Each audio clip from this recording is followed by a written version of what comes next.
ایک سوال آیا ہے کہ دیوبندی اور جماعت اسلامی کا کیا عقیدہ غلط ہے یا منہج؟ نصاب دیتا سمجھائیں۔ دیکھیے، دیوبندی اور جماعت اسلامی کے دونوں ہندوستان کے مسلمان ہیں، اور عام طور پر ہندوستان کے مسلمانوں کا عقیدہ یا تو اشعری یا ماتریدی ہوتا ہے۔ عام طور پر مسلمانوں کا عقیدہ یہاں پر اشعری یا ماتریدی ہے۔ اہل حدیث صحیح عقیدے کے حامل ہیں۔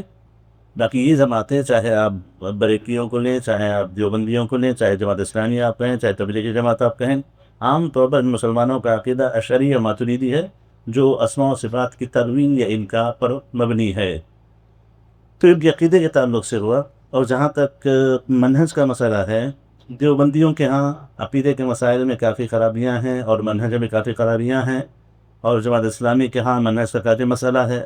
خاص طور پر وہ توحید کی اتنی اہمیت نہیں کرتے، بلکہ توحید کو توحید حاکمیت پہ لا کر کے بیان کرتے ہیں۔ توحید حاکمیت یعنی حکم اللہ کا چلے، یعنی الحکم الا للہ، اس قسم کی باتیں، اور ارکان اسلام کو بالکل ہلکا کر دیتے ہیں کہ یہ سب کیا ہیں، توحید حاکمیت کے لیے ٹریننگ کورسز ہیں، اور یہ کہتے ہیں کہ حدیث کا اتنا مقام و مرتبہ نہیں ہے، حدیث پر عمل کی اتنی اہمیت ان کے پاس نہیں ہوتی، نہ ان کی زندگیوں میں حدیث پہ عمل ہوتا ہے، نہ حدیث کا ان کے ہاں اتنا مقام و مرتبہ ہوتا ہے۔ تو اس اعتبار سے کئی چیزیں ان کے پاس ہیں، اور عام طور پر جماعت اسلامی کے لوگوں میں اہل حدیثوں کو لے کر کے ایک سخت نفرت پائی جاتی ہے، سخت نفرت پائی جاتی ہے، اور وہ کوئی ایسا موقع نہیں چھوڑتے کہ جس میں اہل حدیثوں پر کوئی طعن کیا جائے، ان کو کوئی ٹانٹ کیا جائے یا ان کو کچھ برا بھلا کہا جائے۔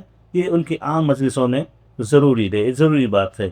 تو یہ ان کے عقیدہ اور منہج کے تعلق سے ہے۔ دیوبندیوں کا عقیدہ، اس میں تقدیس الاشخاص، تقدیس الشیوخ، شیوخ کی بہت زیادہ تقدیس کرنا، ان کے تعلق سے بہت زیادہ غلو سے کام لینا، اور ایسی بہت سی چیزیں ہیں۔ تو اس اعتبار سے یہ دونوں جماعتیں عقیدے کے اعتبار سے اشعری ماتریدی ہونے کی وجہ سے، اور منہج سلف کے نہ ہونے کی وجہ سے غلط راستے پر جماعتیں ہیں۔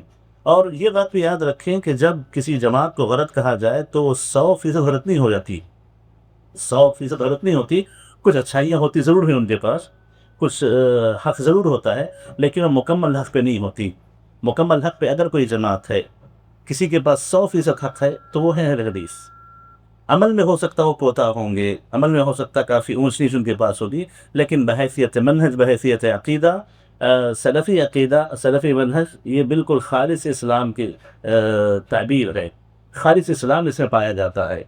تو یہ بات یاد رکھیں، تبلیغی جماعت ہو، فلاں جماعت ہو، جب ان کو کہا جائے تو 100% غلط یہ مقصود نہیں ہوتا ہے، 90% غلط ہوں گے، 80% غلط ہوں گے، کچھ اچھائیوں میں ہو سکتی ہیں، یہ بات مان کے چلنی چاہیے۔ کیونکہ جس حدیث میں حدیث افتراق جو آئی ہے، اس میں کلھا فی النار الا واحدہ، کہ امت 73 فرقوں میں بٹے گی، سب جہنم جائیں گے، تو اس کے تعلق سے یہ نہیں کہا جاتا کہ پوری جماعتیں جہنم میں جائیں گی، جماعت کے پورے اشخاص جہنم میں جائیں گے، سب جہنمی ہیں۔ یہ کہا جاتا ہے کہ جہنم کی وعید کے ماتحت ہے، وہ جہنم کی وعید کے ماتحت ہیں۔ تو اس اعتبار سے انسان دوسری جماعتوں پر حکم لگانے میں غلو سے کام نہ لے، یہ علماء کی ذمہ داری ہے، علماء اس پر بات کریں گے، عوام اس کے بات نہ کریں۔ عوام لوگوں کو سمجھانے کی کوشش کرے، علماء کے پاس لے کے آئے، یہ مطلوب ہے۔ عوام خود بیٹھ کے لوگوں پہ حکم لگانے لگے، اس سے پرہیز تھوڑا سا کرنا چاہیے۔ اللہ اعلم۔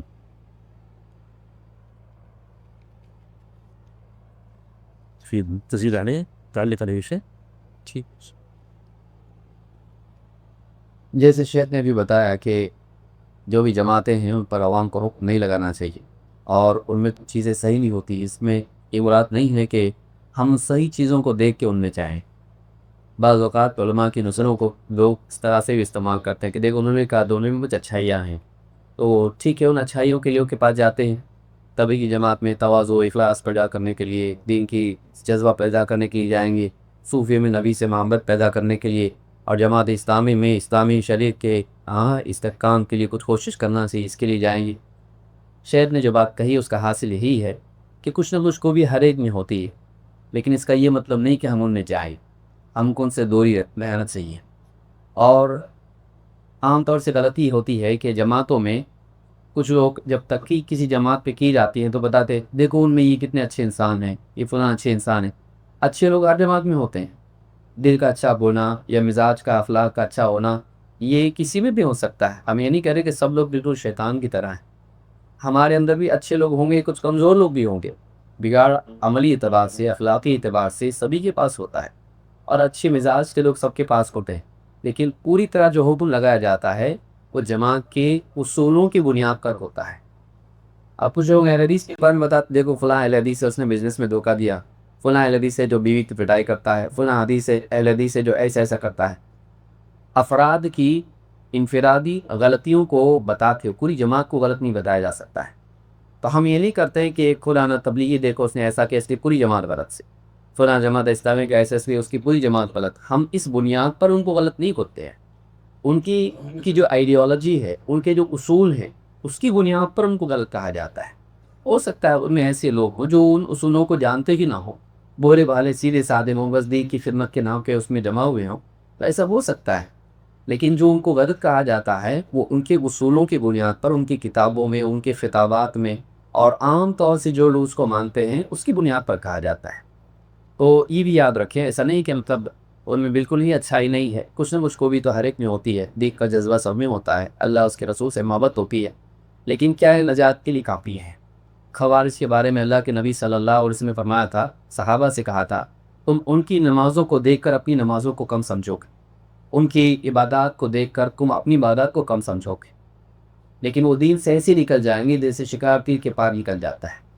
تو یعنی دین کا جذبہ ہونا نجات کے لیے کافی نہیں ہے، جیسے انسان کے لیے منزل پر پہنچنے کا جذبہ ہونا کافی نہیں ہے، صحیح راستے کا چننا، اس پر لگاتار چلنا بھی ضروری ہے، ورنہ کون جنت میں نہیں جانا چاہتا؟ جنت میں سبھی جانا چاہتے ہیں۔